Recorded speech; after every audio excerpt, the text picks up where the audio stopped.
All right, the time is 7 p.m. We'll call this meeting to order. Would anyone please rise for the Pledge of Allegiance?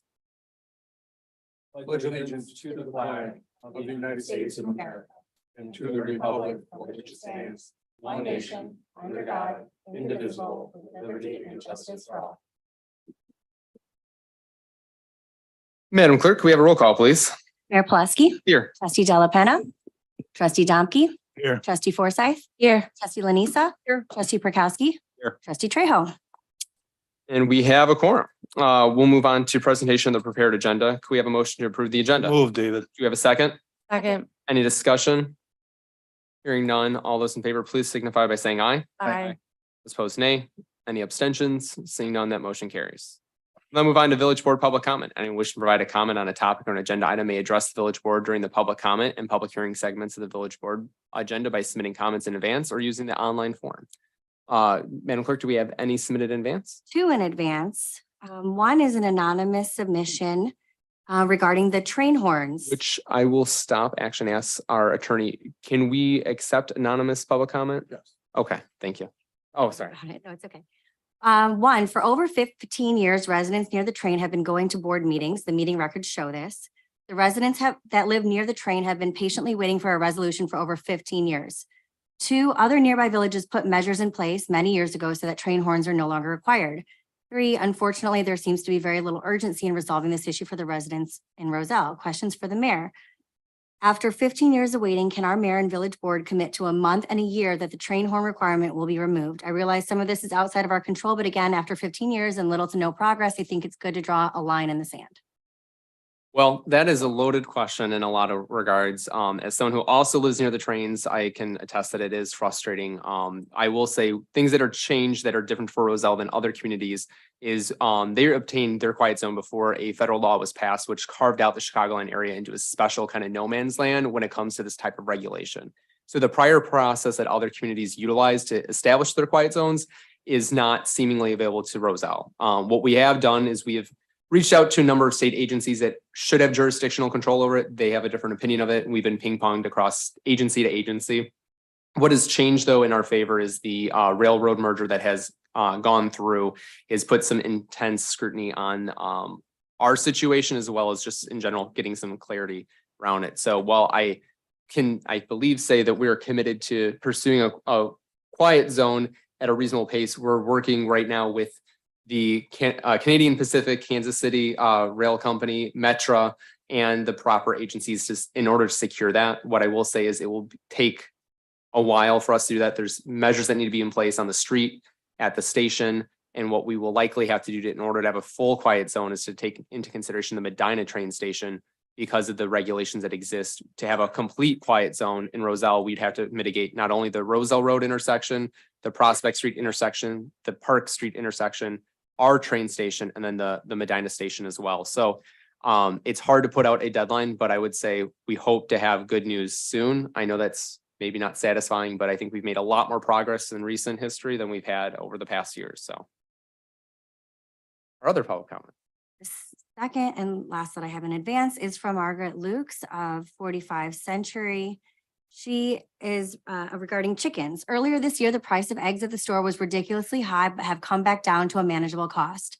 Residents keeping chickens is a fad and should not be allowed. We are not an agricultural community, nor are we immediately surrounded by agriculture. There is an unpleasant smell from keeping chickens. There's an increased risk to chickens as well as for pets and people from coyotes and fox hunting during the day. I'm concerned about bacteria and viruses becoming airborne, creating another risk to pets and people. What if there is a neighbor dog which spends its entire time outside barking at the novel chickens? There are people who don't clean up after dogs. How do you clean up after roaming chickens? Chickens can and do get loose. What happens to the animals if they get outside the property? What if they die? How are they disposed of? Would they be allowed to be butchered on site? What if there's an overabundance of eggs? What if eggs rot outside? There would be an increase of rodents trying to get eggs and increased insect infestation because of the broken eggs and bird feces. Who is going to educate owners on the care, maintenance, and management of chickens? Keeping chickens should not be allowed. Thank you so much. We'll discuss it under new business tonight. Are there any members here tonight that wish to address the board? Yeah, if you do, please come on up and just state your name for the record. Oh. My name is Beth McCluskey. I just wanted to suggest if anyone would look into community composting. I have friends who live in Oak Park and it sounds like a very successful program. I don't have a lot of details, but I know there have been other green initiatives in the community, and at the last election during the candidate forum, there was some environmental talk. And I know stuff with wastewater treatment and all that. And depending on what studies you read, 20 to 60% of landfill waste could have been composted. And I also think it could be a money-saving thing for the village in terms of you can use the compost materials for, the village landscaping, things like that. If it gets successful enough, maybe it would even be incentivize the community to participate, because if there's enough compost that's produced, then maybe residents could have that as well. So I don't know more details of the logistics of it, unfortunately, but like I said, I know Oak Park for sure does it, and they have drop-off sites. For people like me who live in an apartment, it's like impossible for me to do my own composting, and even residents who have their own houses might just not want it or know how to do anything with it. But if the village, the woman I was talking to back here said that the garden club is really big in this town, so maybe they would have something to do with it, or Public Works or whoever. But Great. thanks. Thank you so much. Are there any other members of the public here tonight that wish to address the board? Let the record show none. We'll move on to officials and staff reports. Under mine, I just have a couple of thanks before we get to our proclamation. So I want to thank Montrose Market for hosting a exciting ribbon cutting at the Butera. So they had their grand opening. They've been there for a couple of months, but it was nice that we could see that restaurant, or rather a grocery store, be retained, even though it has a new owner and format in town. And also want to thank the Garden Club for helping us expand the daffodil naturalization on Main Street that we've been working on for the past 3 years. So paid for with private funds. So appreciate that. And tonight we are excited to recognize the 10th anniversary of the League of Women Voters of Roselle and Bloomingdale. So I will paraphrase the proclamation, but we'll present it to the members that are present here tonight in front and do a few photos. But the League was founded in 1920 as a mighty political experiment across the country for the National American Women's Suffrage Association. And it's over its time had helped to get 20 million women granted the right to vote through the 19th Amendment.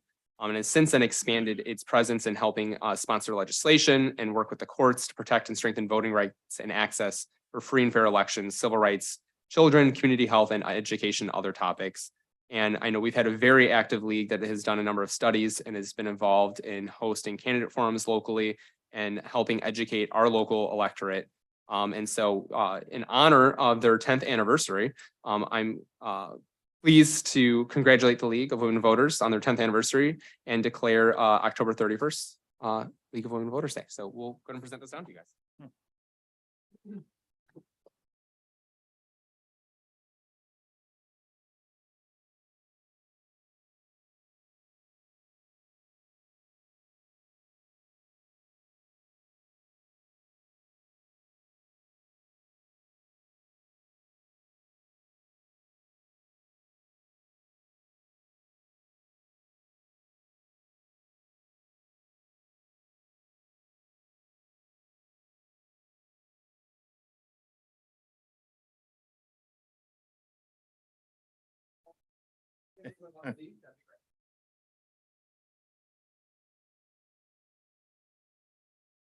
I'm Shafali Trivetti. This is Marianne Lil Klaus, and that's Diana Hokey. We're just thrilled to be here and represent the League of Women Voters. We know that Mayor Dave and all of you have been very involved with us, so we're really grateful for the support and that you guys some of you actually come out and attend our events and such. So we're really grateful for that. Thank you. Thank you so much. Thank you. Good. Yeah, absolutely. I want to say something about the League of Women Voters. In 2011, I ran for this office of trustee, and we couldn't have a forum because you guys didn't exist. But you did exist like a month later, which was great. And I want to just say to others, you don't have to agree with everything that you guys stand for, but you should agree with the stuff that you stand for that we can agree on. And I can say that what you've done in the area in regards to politics is very well done. So thank you. Any other village trustee reports for the night? Village clerk. I'd like to thank everyone that came out to the American Legion for Bing and Sing with the auxiliary. It was super fun and we had a nice attendance. And again, everyone in Roselle is an amazing singer. Second, I would like to let everyone know that on Friday, October 27th, from 5:30 to 7:30 PM is the League of Women Voters 10th anniversary celebration. You can buy tickets online at lwv.org/Illinois/Roselle Bloomingdale/event/10 years. Way easier than the long URL I shared. Thanks, Shafali. All right, village attorney. Village administrator. We'll move on to unfinished business. Tonight we have the consent agenda. All items listed on the consent agenda are considered to be routine, procedural, informational, self-explanatory, or non-controversial in nature and will be enacted in one motion. There'll be no discussion on these items. Tonight we have presentation approval of the village board minutes of October 9th, 2023. Adopt a resolution approving and authorizing the execution of a contract by and between the Village Roselle and Pyrotechnic Eco Fireworks Incorporated for the July 3rd fireworks show.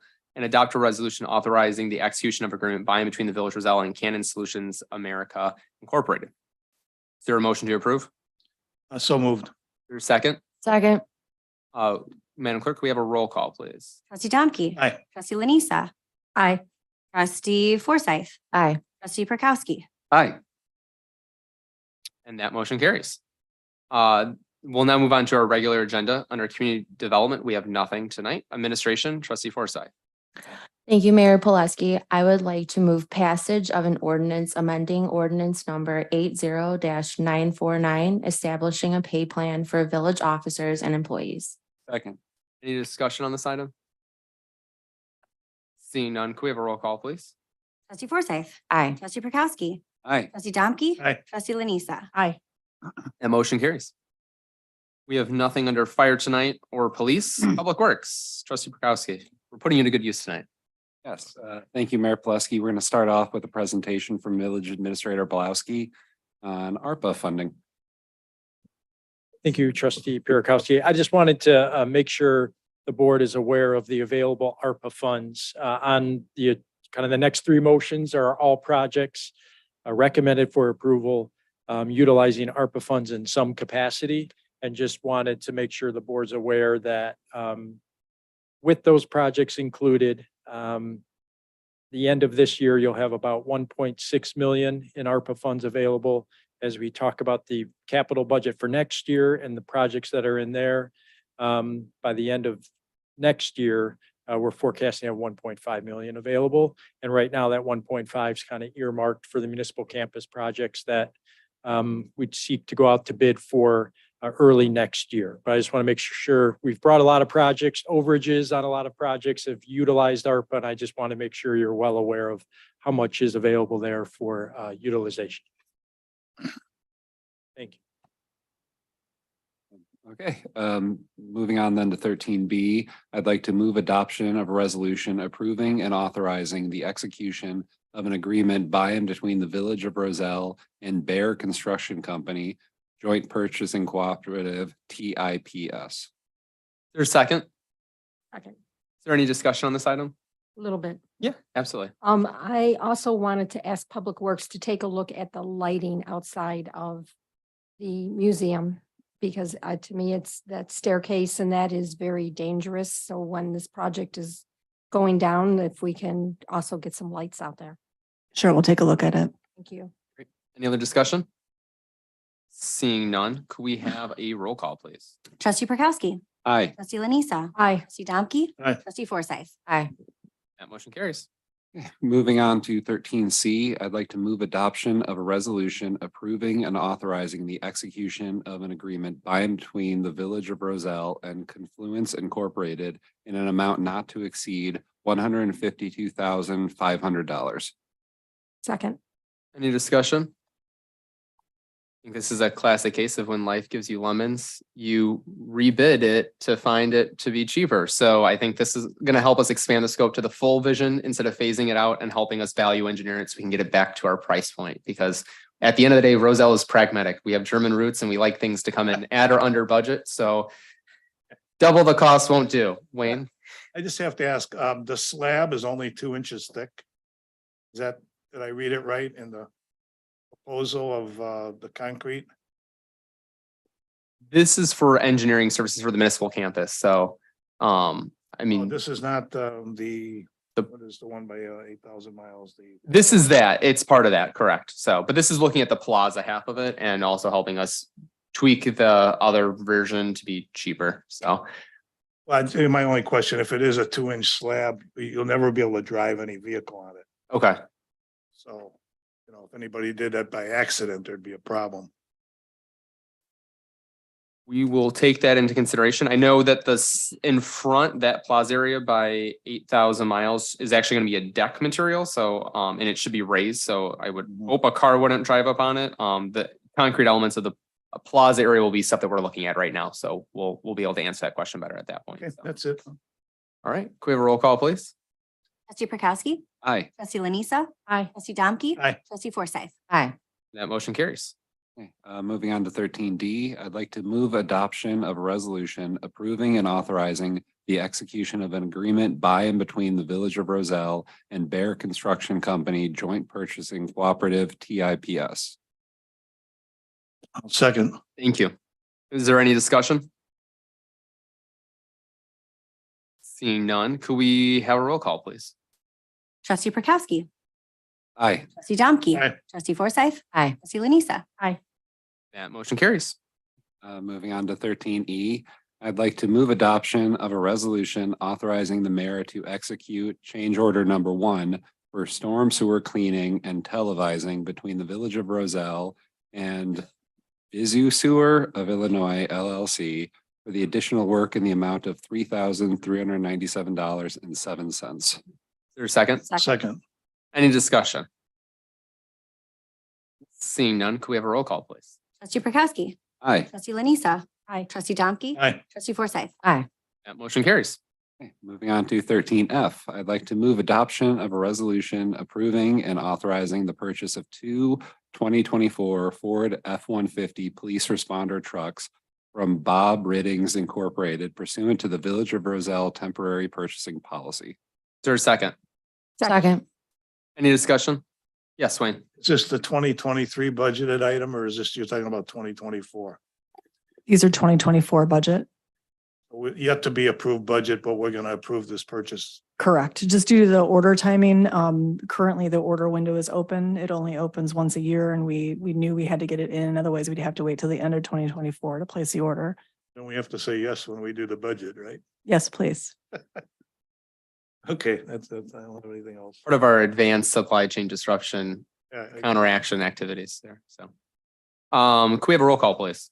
Trustee Prokowski, Aye. trustee Forsythe. Aye. Trustee Domke. Aye. Trustee Lanisa. Aye. That motion carries. I do not have anything else, Mr. Mayor. Thank you so much. We'll go to finance in the absence of trustee Delpena. Trustee Domke, would you be willing to I handle would be these? happy to, Mr. Mayor.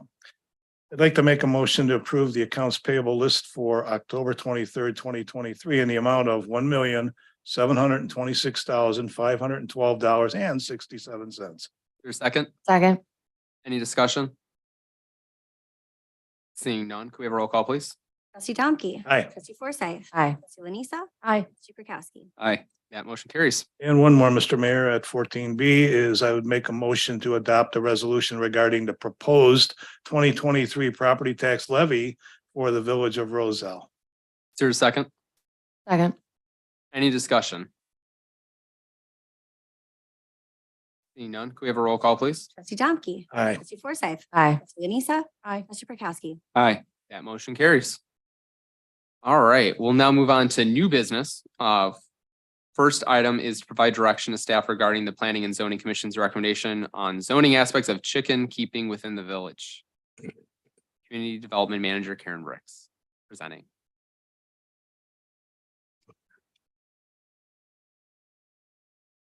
All right, so we have the public hearing about chickens. We had a lot of public comments submitted in advance. And we had several members of the public come to the meeting. Generally, it was slightly in favor of chickens. The Planning and Zoning Commission themselves were split on whether they wanted to allow chickens. However, they decided that if the village board were to permit chickens, they would at least want to have recommendations on how to regulate them. So that's kind of what we discussed at the meeting earlier this month. So in your memo, there's kind of a summary of everything they ultimately have recommended.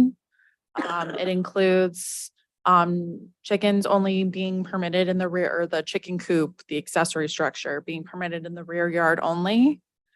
A minimum 15-foot setback from all property lines, and then a minimum 30-foot setback from the neighboring primary dwelling. And then a maximum size of 120 square feet, which matches our shed requirements. And then a maximum height of the coop, which is 15 feet, which also matches shed requirements, and that the yard must be fenced. So I kind of drew a diagram to show how all of that would work at the end of the packet. And then as part of their unofficial discussion of chickens, they made some additional recommendations to the board. So the things I just discussed are zoning. The things I'm about to discuss are just kind of regular village board direction. But they've recommended a maximum of 5 chickens, having them be allowed in occupied dwellings only. No roosters or selling eggs, and you need to get a permit to construct the coop and an annual registration with the village. They recommended a $50 fee. So I'm just looking for direction, whether you concur with the Plan Commission for the accessory structural requirements for chickens, and then whether or not we should also bring forward a ordinance to amend the code to allow chickens. Those two things kind of go together.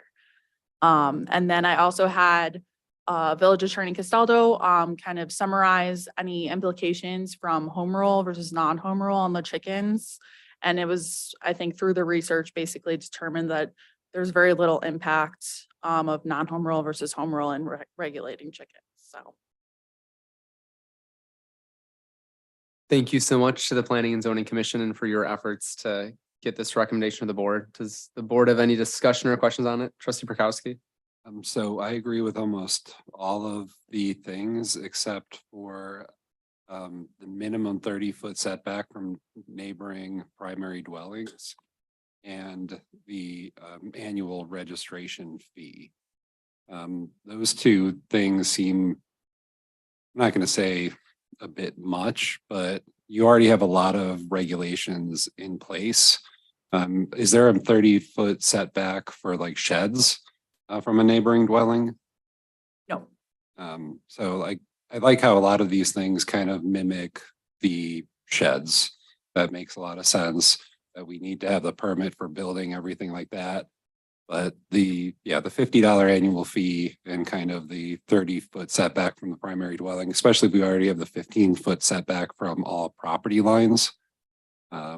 It seems like something that could end up just, what if somebody's house just happens to be 13 feet from their fence or something like that? So other than that, I think all of this looks really good. And I heard you guys had a very long meeting, so it was a lot of fun for you, I'm sure. Any other questions or comments from the board on this? Where did the 30-foot come from?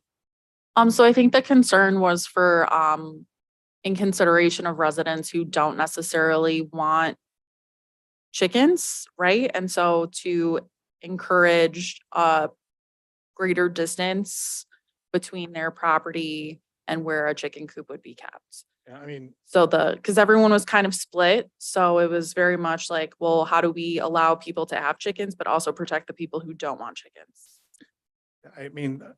you can't really equate it to a shed because a shed is basically benign. Nothing's going on in the shed if you don't go in and get the lawnmower, But you got chickens in there. That's quite different. So I don't know about the 30-foot on the one hand, because we don't want to be a nuisance to our neighbors with something. So I wasn't all that upset about the 30-foot. I wanted to make sure that we would even have more regulations, or like we do with the liquor license, that we would only issue a few licenses, try it out. David, maybe you'd be the one that would be in charge of handing them out. I don't know. To be chickens are? see where this goes and see and roll it out gradually and see if this becomes a problem for the community. But I will ask one other question. Bloomingdale, Elk Grove, Hanover Park, Schaumburg, all the places around us don't have it. Correct. Itasca was the only town that we border directly that allows it. That's a bit disconcerting too, that they're not, usually they're the ones that are advancing things beyond us. So I don't know. I'm not against this chicken coop idea. There's been a lot of positive feedback about it being a good thing for kids to see and all that. The other thing is though, there's another thing that came up that was in the news a little while ago. There was somebody that had, what are they, when you have a dog, Chicken therapy? yeah, therapy chickens. Would we allow therapy chickens now that you have chicken coops? So, I mean, this is a nuance, totally unknown to me, but it scares me a little bit because it's something I don't know about. How would we enforce this, and would we be able to take the permit away from people and tell them you got to tear everything down? How do you get out of it? So those are just questions I have. I don't have an answer. I just have questions. I think a chicken's a chicken, whether it's a therapy chicken or not. So I think if we allow chickens, we allow therapy chickens. We're not Well, I know, but then. allowing a special class of people chickens. Coming into, they have porta potties and they have people coming in, and they're paying a fee so their That would kids be a can pet home a chicken. That would become a home occupation business. So you'd have to get a business license to operate that. The one question though, I had just to follow up on what you had said, and Trustee Krakowski, I know it varies based on different residential zoning, but on average, what is the setback requirement on a house from a side yard typically in the village today? Generally, I'd say in most of the village, it's anywhere from 6 to 8 feet.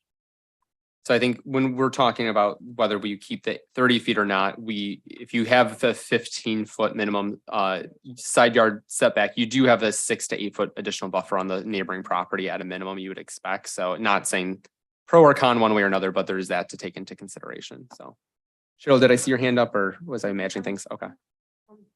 All lots are not like in a straight line like this. So sometimes you're gonna have a house that their side lot and their back and to the neighbor's back lot are gonna line up. So I think a really good example of that is a lot of the single family homes in the trails. The single family homes are built on the lot line, and then their other side yard setback is usually about 15 to 20 feet. So depending on where you put the coop, you could be. You're right. The diagram that I drew is not representative of everyone. So. Cute little chickens though, in your diagrams. Thank you. I think the way that the recommendation, regardless of how we were to implement it, it's not going to qualify every property to host chickens. So I think there's that piece. This is going to self-regulate itself to some extent. We're not going to see chickens on every block.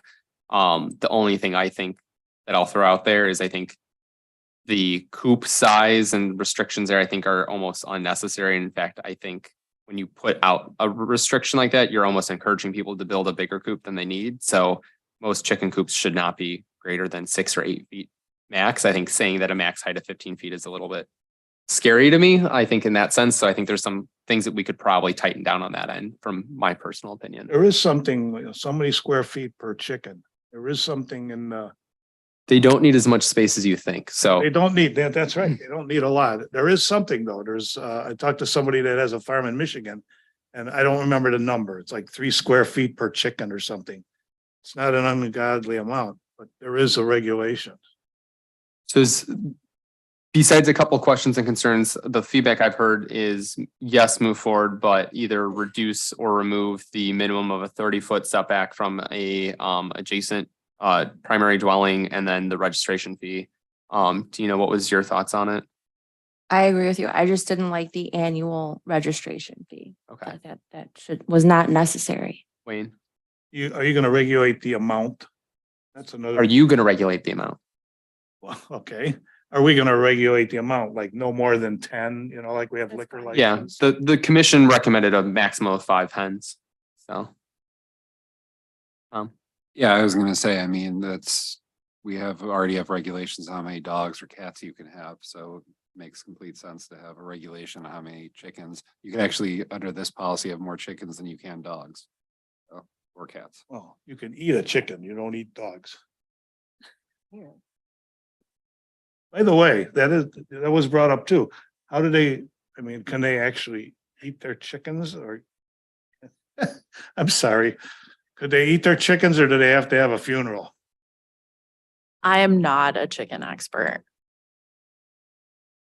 Okay. I mean. You ask wonderful questions, Wayne. You just catch me off guard sometimes. I mean, I would say we don't allow for butchering to happen on site. So I would say if they wanted to raise their chickens for meat, they're probably going to at their A butcher. Just looking for loopholes.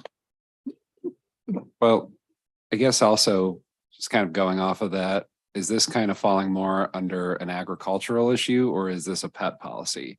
Because like if your dog dies, you have to take them to the vet and get that handled.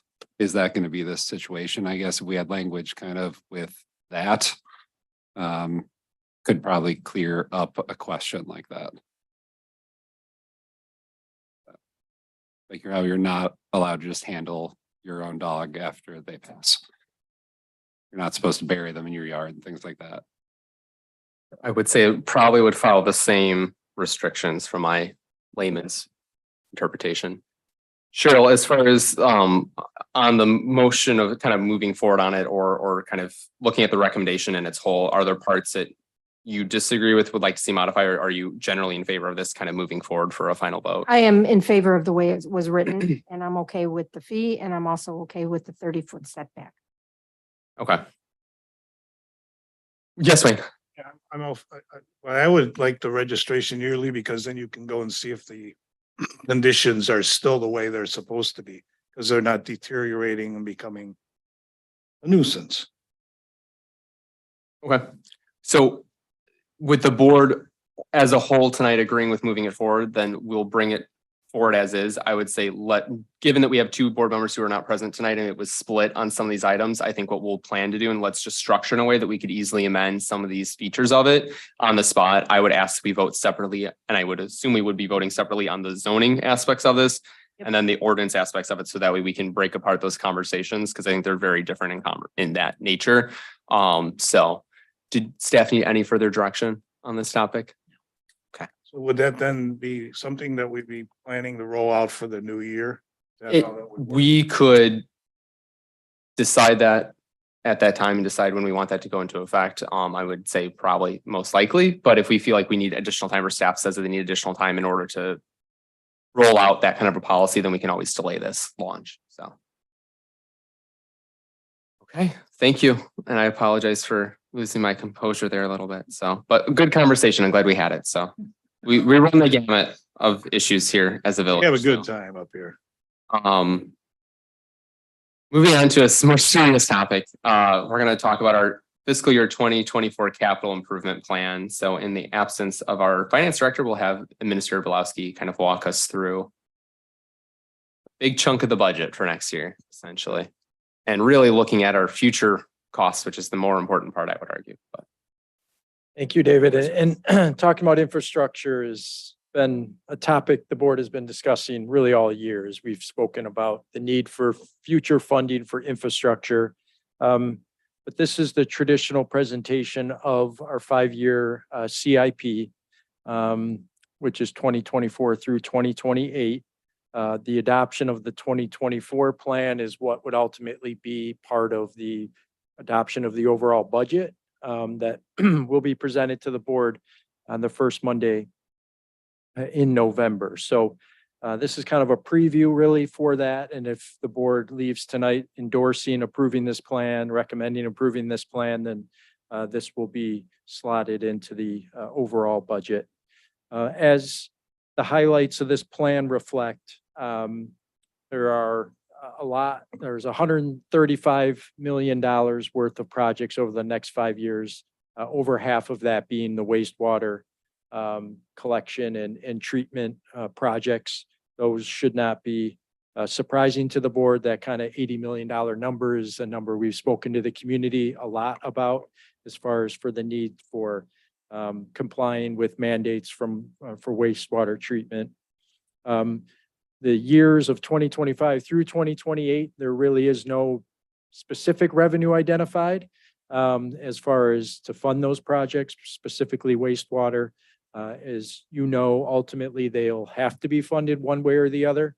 And assuming the board approves the referendum question in March of next year, we'll kind of see how those results come in, and that'll really help dictate what are those revenue sources that the board wants to implement in order to receive enough revenue to take care of those wastewater projects. And next year, we are showing spending down of reserves in the general capital projects fund. So basically spending more on projects than you're taking in revenue in that fund. To the tune of about $2.3 million more in expenditures than you have revenue coming in. Which reflects about $150,000 remaining in that fund. I think like anything with all the projects, the way we bid them, the timing of them, depending on how those bids come back, the board will probably be, if they come in high, then the board may have to choose to cut projects or cut back on scale. So we don't immediately go out and bid every single project day one of next year's fiscal year. But it is, right now, we're showing spending more than we're taking in. So any project that comes in over budget will be something for the board to have to decide how to proceed moving forward. Our goal is, though, for some of these projects, as soon as the board kind of does the overall budget review of that, some of these capital projects are ones that will want to have the board award at some of your meetings towards the end of the year here, so we can lock in the pricing and we can start to get into kind of the construction schedule for some of these improvements. So those are kind of the highlights of the projects here are, from a buildings perspective, it's the fire station. There's the pavement evaluation study that we've spoken about doing every 5 years. There's finally the Rodenberg Road improvements. Originally, they were showed in this year's budget, but were pushed back to next year. Ongoing Irving Park streetscape design work. The Roselle Pedestrian Improvement Bridge, which is part of grant funding, the Irving Park Pedestrian Bridge design, the pedal porch, which you just approved earlier for design, and then some of the initial plant design work in the tune of 1.4 million, which is the advanced work for the ultimate kind of $80 million build. So those are kind of the highlights of the projects. And certainly we'll continue to seek grant funding opportunities. And there are some projects in here that we're reflecting putting money towards because of timing, and other projects that maybe we're holding off because they're not as well positioned to obtain grant funding, but we're starting to see more and more of that Inflation Reduction Act money starting to come out. And we're also seeing other governments needing to spend down all of their ARPA funds. So the county has programs that are sponsored by that, and we're seeing them come back to us. We've applied once, they said no, but they've come back and said we have more funds available than we thought, and we want to move forward with your project. So I believe staff's doing very well in pursuing all those options. And as I highlighted up there, those opportunities out there and the projects that kind of align with them, that staff will continue to evaluate and look to pursue grant funding. So I'll stop there. From the overall presentation of kind of what the CIP is, we can go into each of the categories in more detail if you would like. We certainly have, some more, there's individual project sheets if any trustee has questions about it. But just, those are the highlights of kind of the 5-year plan, focusing more on year one of next year, 2024. Any questions? Any questions from the board? I think you went over this very well during the presentations for home rule, and how we need another source of revenue to be able to accomplish a lot of the tasks we have going forward. Yeah, and I think too, it's just maintaining, because we're seeing ARPA funds are not going to be here necessarily by the end of next year. And we use them to cover overages and water main, with streets, with other projects that have come up, that funding source going away, you're going to have to consider scaling back projects instead of tapping into, reserve revenues that you have. Instead, you may have to cut back your street program to something less than a mile worth of work without additional revenue. And that's the part we're really trying to avoid here, is going backwards. It's hard enough kind of sustaining our current levels, given the increased cost of goods and these projects, but going in reverse is really what we need to avoid, because then I think the long term, you're going to spend more money because you can't stay on top of your maintenance and some of your other regular kind of PM work. Other questions or comments from the board? All right. Everyone comfortable moving forward with the proposal for 2024? Yes. Yes. Yes. All right, staff has their direction, so appreciate the opportunity. I think for those of you at home, we have a very comprehensive list that goes into detail for the next 5 years for each different category. So if you haven't had a chance, please take a look at that on our website. We also posted the proposed budget for next year. So that's something that we will start to review internally as a board, but also that's available for the entire community to evaluate and start to look at. So I encourage everyone, as we deal with these very serious questions about what the future holds for our community financially, please become educated on it, read it, ask questions, and we're always here to engage with you during that conversation. I think in the case of this, one thing that's kind of a key fun fact maybe to walk away from is the village as a whole is responsible for maintaining 101 miles worth of water mains, 79 miles worth of streets, 76 miles worth of storm sewer, 10 sanitary sewer lift stations, 3 water storage tanks, and 2 wastewater treatment plants. So while we do have what many feel is a small community, we have a lot of infrastructure above and underground that requires a lot of investment on us to make sure that our lives, businesses can go on uninterrupted. So thank you for all the work that staff put into this, and we've got a lot of work ahead of us to make sure that the next 5 years can go off smoothly. Thank you. We have a second opportunity for village board public comment. So do any of our wonderful guests like to make a comment to the board at this time? Yeah, if you want to come up, just state your name for the record. And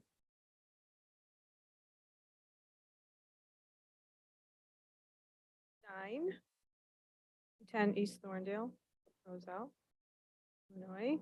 I'm with the RACF Foundation. That mic working? yeah, it's working. I can hear it. Just make sure you're close enough to it. So for our viewers at home. Oh, my name's Gina Cullen from Rosa Arts and Culture. Thank you. So the other night we had our board. Was the first responders sculpture. And we received this report. Page. Glasses on. Two-page foundation. And before voting on whether or not we want to accept what we were not really understanding what we were accepting, we thought it'd be great to hear tonight and see if we could educate us more on this document, the grant, what we're responsible for, if we are responsible for anything, where the funds, $28,000 coming from, being held.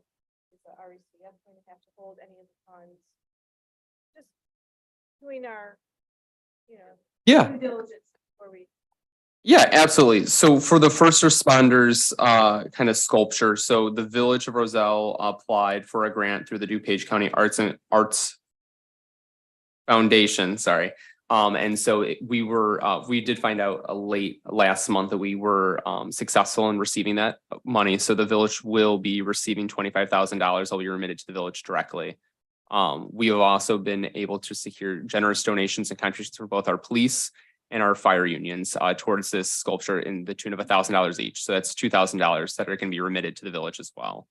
From the expectation going forward is kind of the village is responsible for the maintenance and the installation of the art project and would own it and be responsible for its upkeep. And the Arts and Culture Foundation is responsible for kind of the artistic direction and cultivation of it, as well as soliciting private donations. So depending on what the final budget is, you know, that would be kind of the ask that the Arts and Culture Foundation is willing to partner with the village to help us secure. And it would be a partnership to try to help raise those funds with your nonprofit status, there's the tax benefits for those who wish to give to it versus if they gave directly to the village. Not really an expected amount that we were- It comes down to the project. I think what we submitted was that it was a $50,000 project. So in that case, you know, net out the 27,000 that, you know, exists, then, you know, we'd hope that we would be able to secure $23,000 in donations. So the grant it matches, it's on the assumption that it costs $50,000. So if let's say that our project came in at $48,000, we'd be expected to remit the matching balance that would not be fulfilled through that. So, but if it exceeds $50,000, we'd keep the full $25,000 grant from the foundation. Can you explain what it says when it says the final report will be submitted by September 30th, 2024? Yes, we've had conversations with them. So that's just that they have visibility and understanding of the project's been completed and whatnot. So the board passed a resolution at our last meeting that we have committed that this project will go forward and be funded. So that way they could remit the funds to us sooner to get the artists set up to start that.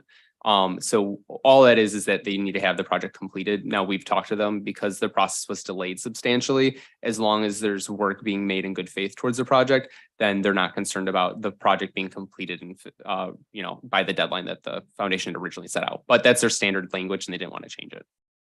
And then we'll be responsible for pulling out that money in our accounts then. I think we have set up a special account for this project. So as you guys have money, if you'd like to send it to us on a monthly or quarterly basis, whichever you prefer is fine. Or as we incur costs that exceed what we have available on hand, then we could submit a invoice to the foundation to remit funds to the village to fulfill that, whichever is easier for the foundation. Had mentioned that. we're not profit. We could raise the funds, Generous, perhaps. maybe the funds after they're collected are that. Yep, we're comfortable with whatever means is easier for the foundation to have visibility to that. It's tax deductible to a nonprofit, right? Correct. But not tax deductible if you give it to the village. Unfortunately not. Otherwise, we could give away naming rights to the All right, there goes our. sewer treatment plant. As far as the art direction, has that been started though? So, I mean, I know there's been ongoing conversations in the past. The only thing that we've done is we've met with the artists just to discuss kind of public safety concerns, given the location of it. And with the plaza work, we just want to make sure that there weren't things that would obscure security cameras, wouldn't become a riot risk or something that could be, you know, uprooted and thrown through a window, things of that nature that are kind of more government type things. So we've had some conversations about that. Final, whatever that turns out to, we're leaning on the Arts and Culture Foundation to help decide that with the artist itself. We should set something up with Mike and then. Yeah. All right, we just wanted, before we decide, we want to make sure that we weren't. No, absolutely. No problem at all. Wasn't any higher, high expectations for raising a certain dollar. All comes down to the budget and the vision, right? And I think we have to just be realistic, and I can be guilty of having you know, a caviar taste on a, Me too. so. But I'm sure we can come together and find the right balance there. So Great. perfect. Absolutely. And do we have any other public comment here tonight? Yeah, if you just want to come up to the podium and just state your name for the record, please. If you so choose.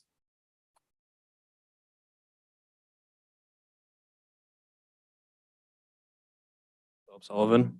And I know earlier someone brought up the community compost bin idea, and I just wanted to reiterate that I think that's a really beneficial idea. I know in Chicago, they have like these just plastic buckets that people can get, and you know, at a designated time, someone will come and take them, and you can put them on like the public parks and the community garden and whatnot. So I just think that would be a neat idea to, you know, save landfill space, money, clean air, and I think there'd be a lot of easy ways to get that done. Great. Thank you so much. I know we have our current waste contract is coming up soon. So I know this is something that we're in talks with our current provider on, just to understand what they can support in that regard. And also just so we can understand better what's out there to kind of help support and augment those types of services. So appreciate your comment. Any other public comment tonight? Record show none. Is there any other business for discussion only? Record show none. Is there a motion to adjourn? No adjourn. Is there a second? Second. All those in favor, please signify by saying aye. Aye. Those opposed, nay. Any abstentions? Seeing none, we're adjourned at 7:49. Thank you, everyone.